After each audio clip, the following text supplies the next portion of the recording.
क्योंकि पत्नी कूदने को तैयार नहीं थी, इसलिए दादा ने उसे सीधे नीचे फेंक दिया। सौभाग्य से वो सुरक्षित थी और उसने राहत की सांस ली, लेकिन जब तक वो कूदने की सोची थी, अचानक से खबर भी घबरा गया और समझ नहीं पाया। लेकिन बैठकर इंतजार करना भी कोई उपाय नहीं था, इसलिए उसने एक साहसी निर्णय लिया। कुछ लोगों ने रैली पकड़ ली और पूरी ताकत से हिलाने लगे। उनके चेहरे की अभिव्यक्ति भी विकृत हो गई थी, लेकिन सौभाग्य से वे बाहरी दीवार का शीशा तोड़ने में सफल रहे। इसके बाद दीदहाव ने दरवाजा खोला और देवी को किया। जैसे ही वे इमारत के करीब पहुंचे, उसने अपनी पत्नी को, बेटी को अंदर धकेल दिया। फिर उसी तरह से तीनों को इमारत में सुरक्षित पहुंचा दिया। लेकिन जब तक वे खुश होते, एक और अप्रत्याशित घटना हो गई। दीदहाव को लगा कि कुछ बड़ा गलत हो गया है। उसने महिला को खींच और अंदर कूदने की कोशिश की, लेकिन महत्वपूर्ण साथी को अपनी आंखों के सामने मरते देखना माहौल को गंभीर बना दिया। लेकिन अब समय ही जीवन है। वे अपने दुहक को दबाकर आगे बढ़ने लगे। कुछ समय बाद वे एक कांच के पुल पर पहुंचे। ये दूसरी इमारत तक पहुंचने का एकमात्र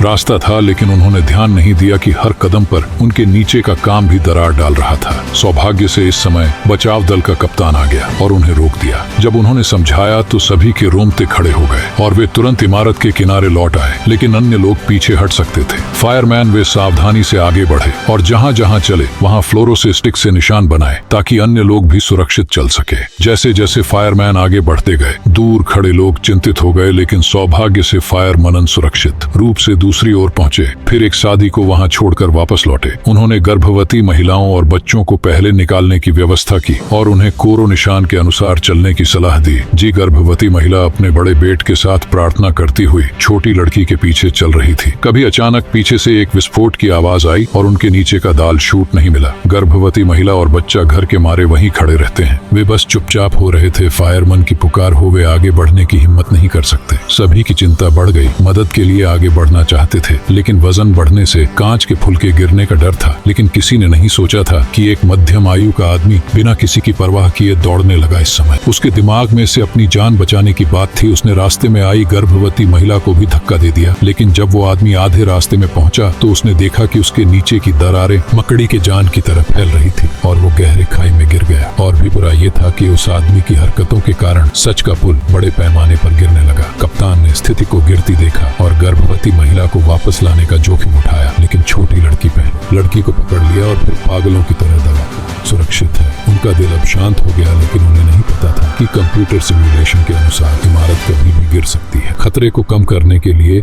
आधिकारिक तौर पर आधे घंटे बाद विस्फोट करने का निर्णय लिया गया, लेकिन ऐसा करने से फंसे हुए लोगों के लिए ये मौत की सजा की घोषणा के समान है। हालांकि उनके गुप्त कोने में किसी ने ये खबर मौकी चौकी के माध्यम से कप्तान ने दी। सुनकर उसका चेहरा थोड़ा गंभीर हो गया।